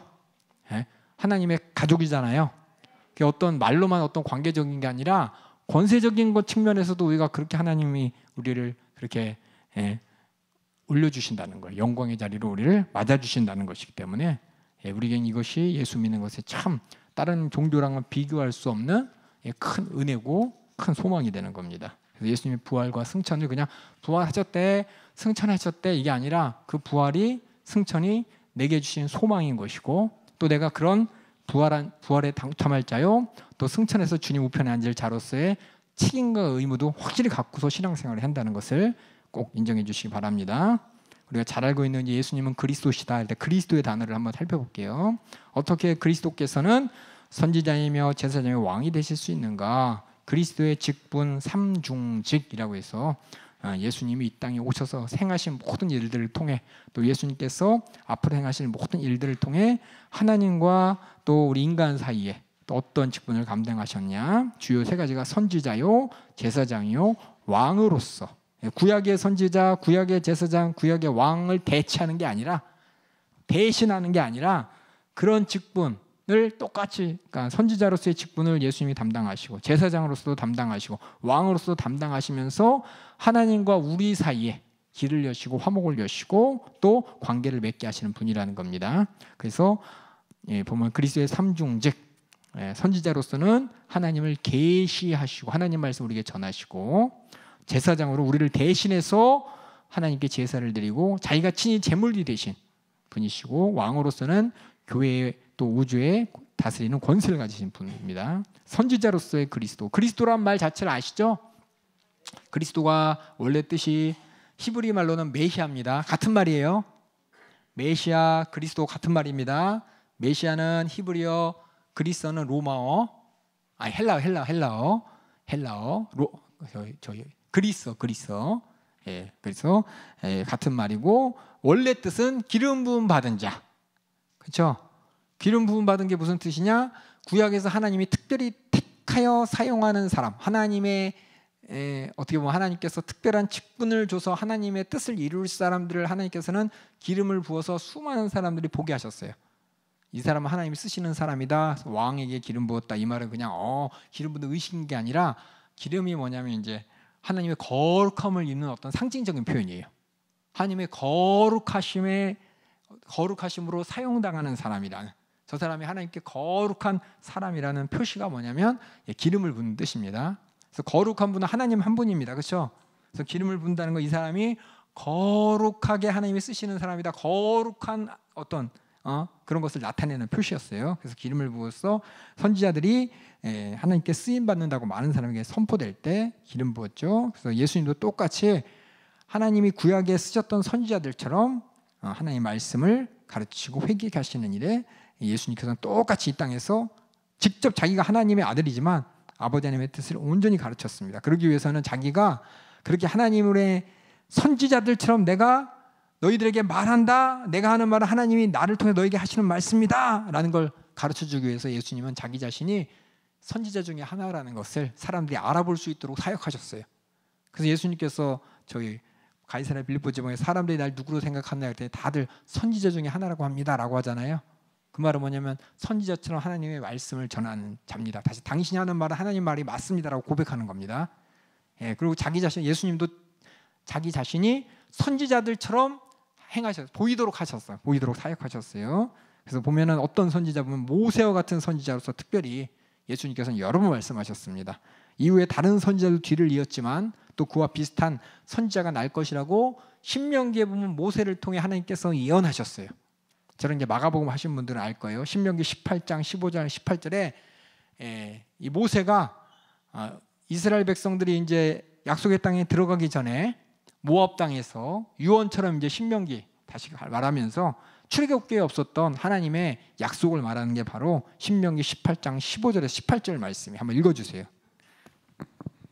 내 하나님 여호와께서 너희 중 내 형제 중에서 나와 같은 선지자 하나를 너를 위하여 일으키시리니. 모세가 직접 얘기했어요. 너희 중에 한 사람을 하나님께서 나와 같이 쓰시기 위해서 하나님께서 너희 일으키 세울 것이다. 읽어주세요 또. 너희는 그를 들을지니라. 이것이 곧 내가 총회의 날에 호렙산에서 너희 하나님 여호와께 구한 것이라. 곧 내가 말하기를 나로 다시는 나의 하나님 여호와의 음성을 듣지 않게 하시고 다시는 이 큰 불을 보지 않게 하소서. 두렵건대 내가 죽을까 하나이다 하매 여호와께서 내게 이르시되 그들의 말이 옳도다. 내가 그들의 형제 중에 너와 같은 선지자 하나를 그들을 위하여 일으키고 내 말을 그 입에 두리니 내가 그에게 명하는 것을 그가 무리에게 다 고하리라. 이게 누굴까? 사람들은 구약의 모세오경을 읽으면서 또 선지자를 보면서 그게 누굴까라고 했는데 그게 나다라고 예수님이 말씀하셨어요. 그렇게 표현하셨어요. 그래서 예수님은 그렇게 모세와 같은 선지자로서 자기 자신을 얘기하셨고, 그래서 복음서에서도 그래서 예수님이 바로 그분이다라는 말이 여러 군데 나와요. 우리 마태복음 16장 14절 한번 읽어주세요.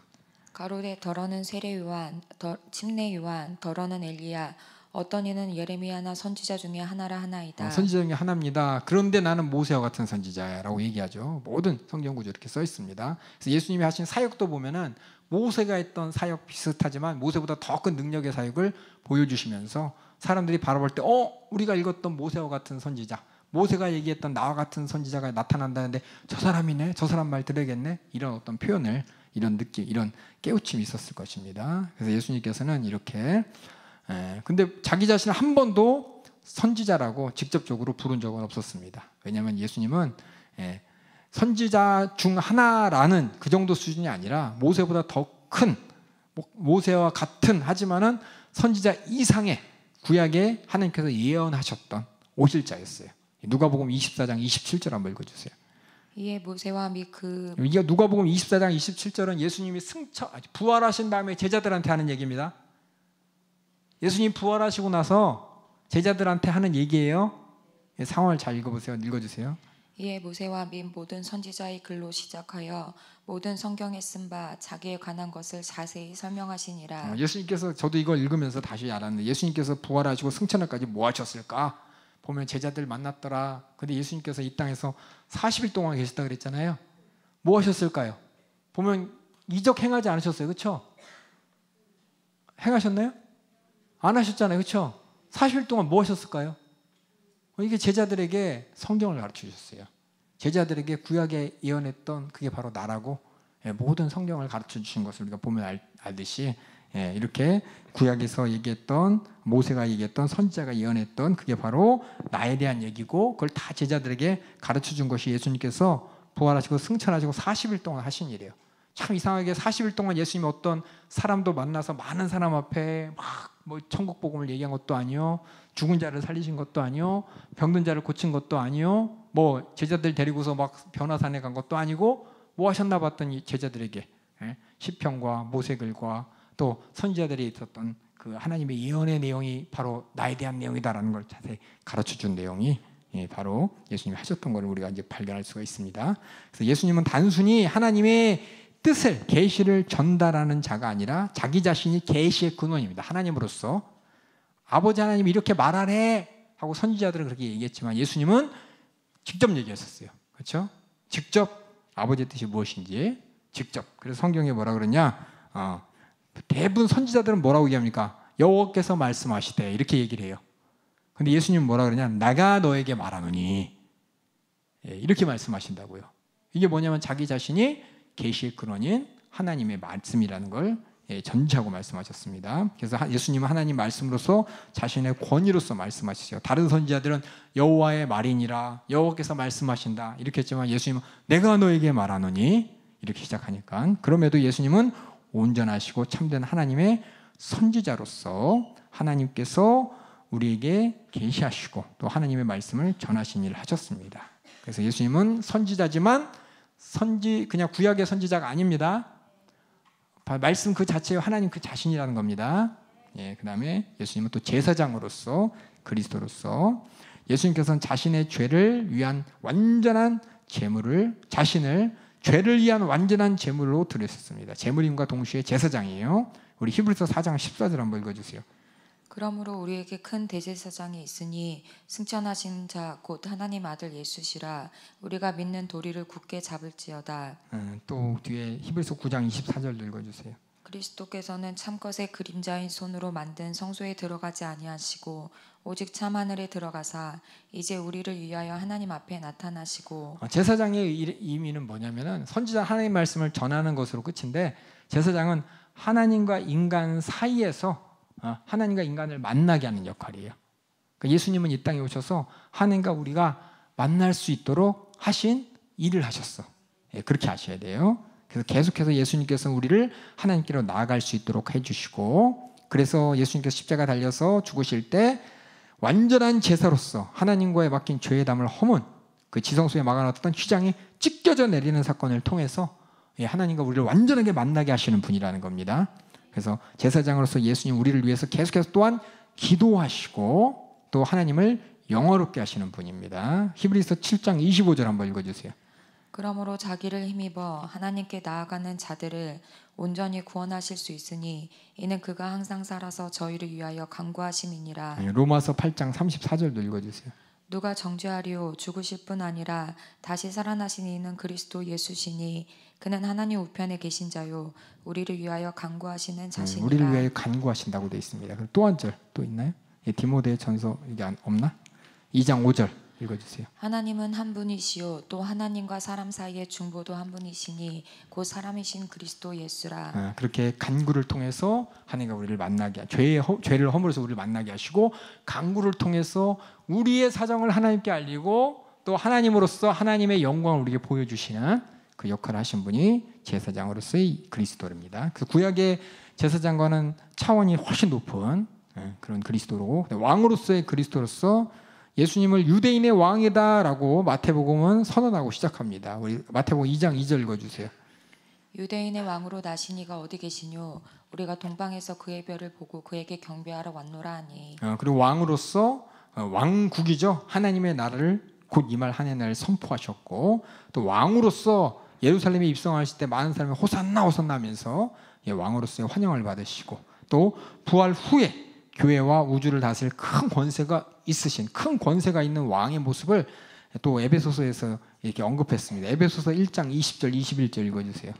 그 능력이 그리스도 안에서 역사하사 죽은 자들 가운데서 다시 살리시고 하늘에서 자기의 오른편에 앉으사 모든 정사와 권세와 능력과 주관하는 자와 이 세상뿐만 아니라 오는 세상에 일컫는 모든 이름 위에 뛰어나게 하시고.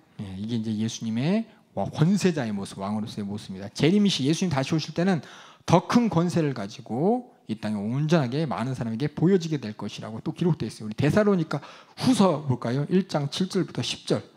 환난 받는 너희에게는 우리와 함께 안식으로 갚으시는 것이 하나님의 공이시니 주 예수께서 저희 능력의 천사들과 함께 하늘로부터 불꽃 중에 나타나실 때에 하나님을 모르는 자들과 우리 주 예수의 복음을 복종치 않는 자들에게 형벌을 주시리라.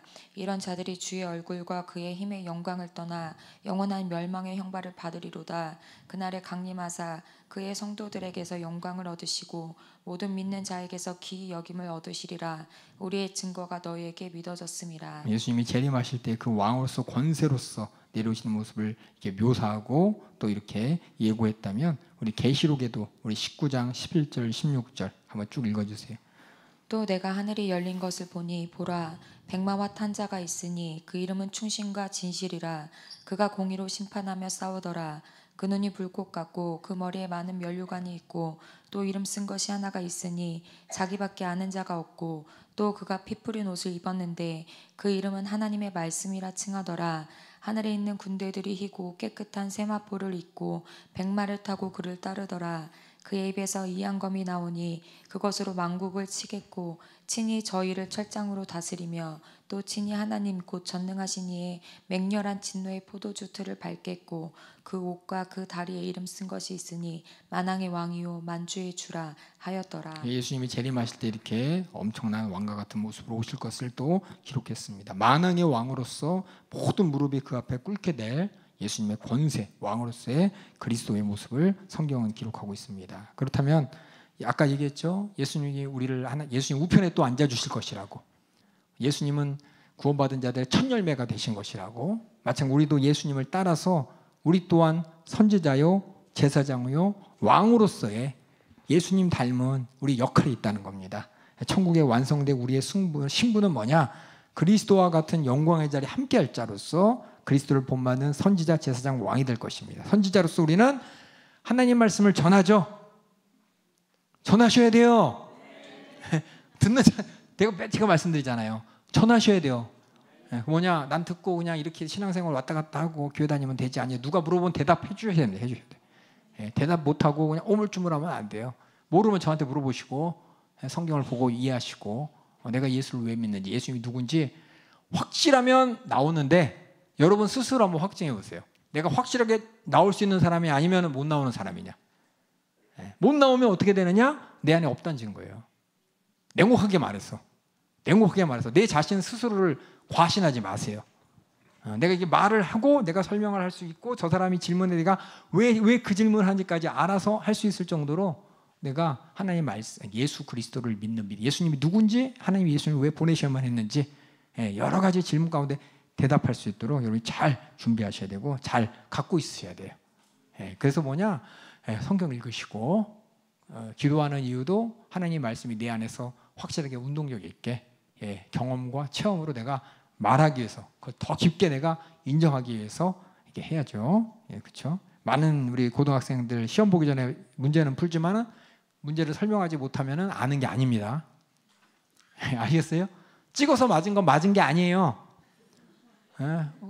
사지선다 찍어서 뭐 25점은 맞겠지.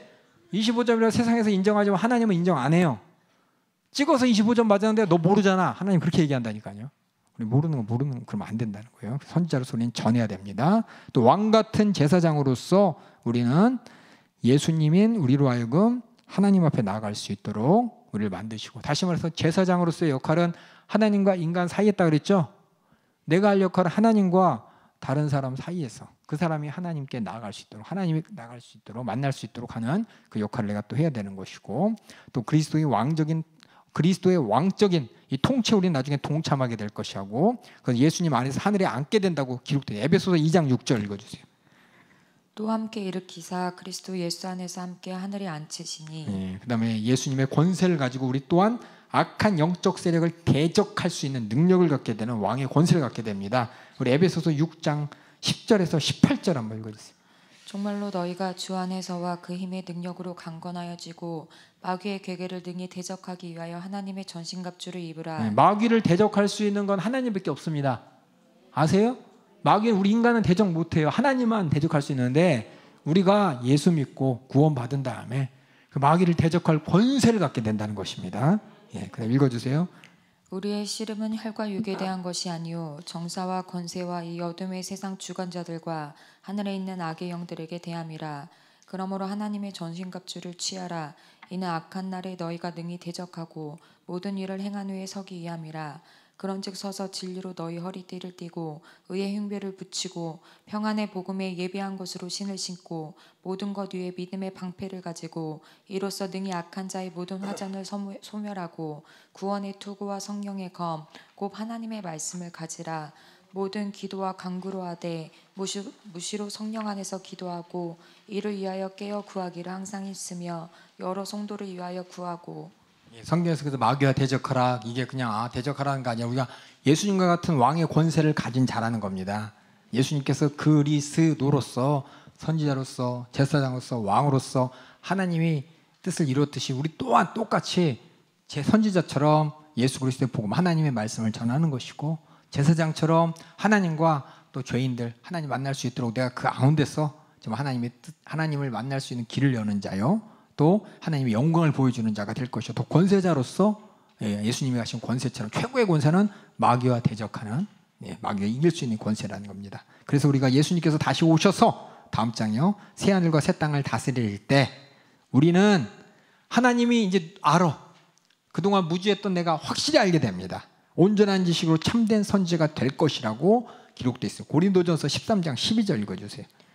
우리가 이제는 거울로 보는 것 같이 희미하나 그때에는 얼굴과 얼굴을 대하여 볼 것이요 이제는 내가 부분적으로 아나 그때에는 주께서 나를 아신 것 같이 내가 온전히 알리라.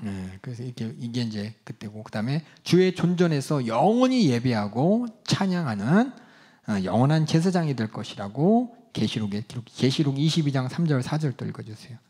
다시 저주가 없으며 하나님과 그 어린 양의 보좌가 그 가운데 있으리니 그의 종들이 그를 섬기며 그의 얼굴을 볼 터이요 그의 이름도 저희 이마에 있으리라. 그리고 또 우리 만유를 다스리는데 동참하는, 그래서 우리도 예수님의 권세처럼 나도 영원토록 다스릴 왕 같은 그런 권세를 가질 것이라고 계시록에 또 기록되어 있어요. 계시록 22장 5절 읽어주세요. 다시 밤이 없겠고 등불과 햇빛이 쓸데없으니 이는 주 하나님이 저희에게 비추심이라. 저희가 세세토록 왕노릇하리로다. 우리 예수 믿는 사람 그리스도인이라고 하잖아요, 그렇죠?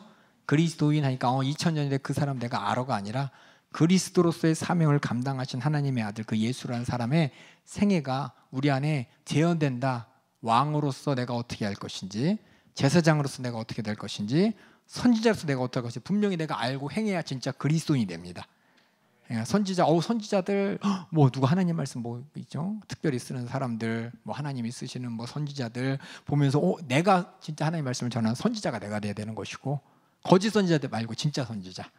그리고 하나님만 찬양하면서 수많은 사람과 하나님을 만나게 하는, 내가 하나님께 찬양함으로 하나님을 보여주고 또 하나님의 은혜를 또 나타내주는 이런 제사장으로서 역할을 해야 되는 것이고, 또 내가 예수님처럼 왕의 권세를 가지고 담대하게 주님의 뜻을 이루어가는, 그것이 뭐냐, 이 땅에서 내가 그리스도의 생애를 재현하는 예수 믿는 사람이에요. 예수 믿는 사람. 교회 다니는 사람 아니고요. 예? 나 믿어. 종교인 아니고요. 예? 내가 뭐가 믿는지도 모르고 그냥 떠밀려서 그냥 왔다 갔다 하는 사람 아니고요. 예, 정말 내가 예수 믿는 사람은 그리스도의 생애를 재현하고 그리스도의 직분을 여기서 감당하고 나중에 더 확실하게 천국에서 제한 없이 누릴 그 권세를 가진 자라는 걸 꼭 알아주시고 그렇게 해주시기 바랍니다. 우리 계시록 3장 21절 한번 다 같이 읽어볼까요? 시작. 이기는 그에게는 내가 내 보좌에 함께 앉게 하여 주시기를, 이를 내가 이기고 아버지 보좌와 함께 앉은 것 같이 하리라. 예, 그렇게 우리가 예수님이 하나님 우편에 앉아 계시죠? 그 보좌에 우리도 같이 앉게 하신다는 것이 우리에게 그게 뭐야? 세상에 육신적으로 판단하면 이해가 안 가는데 내가 정말 하나님 나라를 말씀을 통해 인정하면 그게 어떻게 이루어지든 난 그렇게 된다는 겁니다. 자꾸 이런 거 보면서 그럼 어떻게 앉는 거예요? 어떤 의자예요? 동그란 의자예요? 네모난 의자예요? 가죽 의자예요? 이게 중요한 게 아니라 성경 기록된데 우리 그렇게 될 것이라고 나는 인정하고 사는 거예요. 이렇게 된 거 아니야 라고 하면은 나는 하나님 말씀을 인정하기 때문에 사람들은 이렇게 볼 수밖에 없어요. 하나님 말씀을 이해 못하는 사람, 하나님의 뜻을 이해 못하는 사람, 하나님 말씀을 그저 끌어내려서 이 땅에 사람의 언어로만 들으려고 언어로만 표현하려는 사람은 이걸 이해 못해요. 우리 인간의 언어는 제가 첫 시간에 얘기했지만은 표현하는데 한계가 있어요. 하지만 짐승들보다는 잘 표현하잖아요. 그렇죠? 이 표현하는데 한계가 있다는 걸 알고 하나님께서는 그 언어로서 나에게 설명해 주셨어요. 그래서 우리 언어를 받아들일 때, 하나님의 말씀을 받아들일 때 그 언어를 내가 이해하는 방향으로 이해하겠다 그러면 안 돼요. 하나님께서 이런 언어로서 표현하셨구나.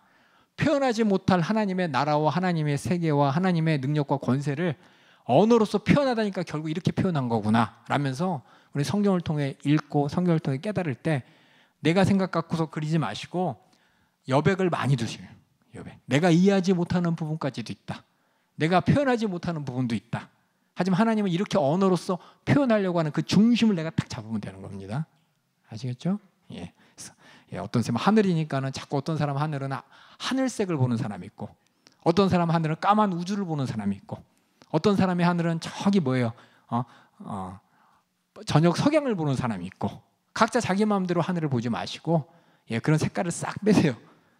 하나님께 권세 있는 그 나라를 하늘나라라고 할 때 그냥 그 나라를 하늘이라는 단어로 표현했구나라고 인정하시면 돼요. 자꾸 하늘이면 어디야? 성층권이야? 대기권이야? 저 우주야? 이렇게 생각하지 마시고요. 왜냐면 옛날에 제가 그랬거든요. 옛날에 제가 그래가지고 성경 읽을 때 어떻게 천국이 있을 수가 있어? 혹시 안드로메다 저쪽쯤 가야 되나? 아니면 저기 뭐 은하계 떠나야 되나? 막 별의별 생각을 많이 했는데 그런 식으로 내 머리로 재단하다 보면은 성경 말씀은 이해가 안 돼요. 한계에 부닥쳐요. 한계에 부닥치는 게 나의 한계인데 자꾸 하나님의 한계라고 착각하게 됩니다. 그래서 여러분들이 그렇게 성경을 잘 읽어주시면 좋겠어요. 우리 한번 여기 복습 문제 한번 읽어볼까요? 복습. 오늘 예수 그리스도에 대해서 4가지 질문이 있을 때 우리 뭐라고 대답해야 되는지 뭐라고 설명해야 되는지 간단하게 써 있는 걸 성경을 중심으로 정리했는데 여러분들도 계속해서 보시면서 확신을 가지세요. 자, 먼저 예수님이 완전한 인간이시면서 완전한 하나님이시라는 증거가 뭐냐? 완전한 인간으로서의 증거 한번 읽어주세요. 시작.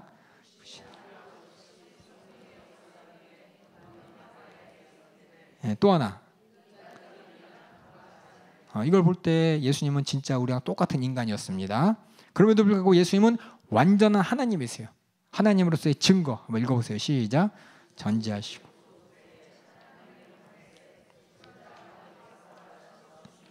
하나님의 권세 중에 최고의 권세는 뭘까요? 하나님만이 하실 수 있는 최고의 권세. 죄를 사하는 권세. 그렇죠? 더 나아가 또 하나만 더. 그죠? 마귀와 대적하는 권세입니다. 우리 인간이 할 수 없는, 그렇죠? 하나님만 하실 수 있는 죄를 사하는 권세. 또 하나는 마귀 괴계를 대적하고 귀신을 떠나보내는 권세. 이거 잘 기억하시고요. 그다음에 모든 일에 한결같이 우리처럼 어떻게 시험을 받으셨죠? 온전한 인간이에요, 그렇죠? 하지만 죄는 없으세요. 거룩한 하나님이시라는 겁니다. 그리고 빌립보서 2장 7절 한번 읽어볼까요? 시작.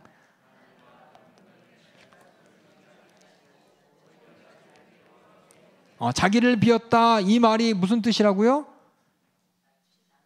인격적인 겁니다. 그렇죠? 하나님의 속성을 없앴다가 아니에요. 아시겠죠? 온전한 하나님이지만은 하나님으로서 자기를 비워 하나님의 권세를 내려놓고 이 땅의 육신으로서 우리 인간을 섬기기 위해서 자신을 낮추고 하나님 뜻에 복종하셨다 이 말입니다. 이걸 가지고 제가 저번에 얘기했지만 그럼 예수님께서는 하나님이자 하나님 속성을 뚝 떼어놓고 인간으로 오신 거야? 이거 아니라는 거예요. 하나님 속성 다 갖고 계시지만은 하나님으로서의 누릴 권세를 내려놨다는 겁니다. 이 땅에 오셔서 인간들에게 죄를 짊어지고 죽기 위해서. 그래서 이게 뭐냐, 예수님이 낮추셨다는. 그러니까 뭐예요? 이 말 뒤에 너희도 그렇게 서로 겸손하게 복종해라, 이 말 뒤에 붙는 거예요. 그래서 여러분 꼭 성경 구절 읽을 때 누가 구절 가지고 이런 글이 있는데 이거 무슨 뜻이야? 봐봐, 예수님이 이렇게 자기를 비웠대잖아. 예수님은 진짜 하나님 아니었어. 하나님은 저기다 갖다 놓고 껍데기만 이렇게 와 있는 거야. 이렇게 속이면은 그 뒤 구절을 읽게 했어요. 읽으면서 요 말 뜻은 이거야라고. 그러니까 성경을 읽을 때는 항상 이렇게 논란이 되는 문장들 있잖아요. 그 문장들 앞뒤를 같이 읽으면 문장이 논란이 안 되는데, 아까 얘기했지만은 성경이 없던 시절, 성경이 라틴어로 쓰였던 시절, 성경을 제대로 읽고 해석하기도 힘들었던 시절, 그 시절에서는 조금 읽는 거 가지고 자기 생각 가지고 그냥 한 절 갖고 자기 마음대로 해석하고 하다 보면은 엉뚱한 얘기가 나옵니다. 그래서 우리는 쭉 전체를 보셔야 돼요. 앞뒤 문맥 같이. 그다음에 그리스도의 속죄의 의미, 죄를 속량했다, 죄값을 치렀다, 이 의미 한번 볼게요. 그리스도께서 우리의 구원을 위해서 그의 생애를 통해서, 죽음을 통해서 이루어 주셨습니다. 우리 죄의 문제를 해결한 것뿐만 아니라, 그래서 아담과 같은 상태로 돌려놓은 게 아니죠. 아담보다 확실하게 뭐야? 다시는 죄가 들어올 수 없도록 그리스도의 순종으로 우리를 다시금 이렇게 보여주셨어요. 우리를 그렇게 만들어 주셨어요. 그래서 그리스도의 죽으심이 왜 필요합니까? 읽어보세요. 시작.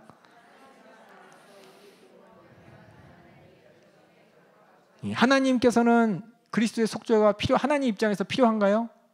아니, 하나님 입장에서 전혀 필요하지 않은데 우리 인간을 사랑하시기 때문에 필요한 거였습니다. 그렇게 이해하셔야 돼요. 그 다음에 그리스도께서 지상에서의 삶이 우리를 위해 구원의 혜택 어떻게 이루셨는지 한번 읽어보겠습니다. 지상에서의 삶, 다시 말해서 고난받기 전, 더 나아가서 예수님께서 공생이 시작하기 30년의 삶이 어떤 삶이냐 한번 읽어보겠습니다. 시작. 그리스도로부터 단순한 도덕적 중림 상태, 죄책의 소멸만 얻은 것이 아니라 적극적인 도덕적 의의 상태에 이르기야. 이거 하나님 앞에 의로운 모습으로 나갈 수 있도록 예수님께서는 이렇게 삶을 보여주셨죠. 우리 그걸 따라가는 것이고, 속죄의 본질, 우리의 죄가 사해졌다, 그렇죠? 이것은 주님의 고난뿐만 아니라 우리를 위한 그리스도의 순종까지도 포함되는 겁니다. 그래서 많은 사람이 속죄하면은 이사야서 53장 고난받는 것만 생각하지 마시고 하나님 뜻에 온전히 순종한 그 모습까지도 보셔야 됩니다. 그래서 그리스도께서 지옥에 갔습니까? 아니에요. 아시겠어요? 아니에요. 그 다음에 그리스도의 부활한 육체는 어떤 모습이었습니까? 시작. 그 몸의 중요성, 예수님께서 육신을 입었다, 이거 중요성이 뭡니까? 그렇죠. 그리스도께서 승천하셨을 때 그에게 어떤 일이 발생했는지 한번 적어볼까요? 시작. 천국으로 승천하시고 영광과 존귀를 받으셨고, 이게 예수님의 승천한 이후에 성경이 기록한 승천의 모습입니다. 이거 말고는 다른 게 없어요. 승천한 이 성경에 기록된 것만 우리 알고 있으면 됩니다. 어떻게 그리스도는 선지자고 제사장이고 왕이 되십니까? 읽어보겠습니다. 시작.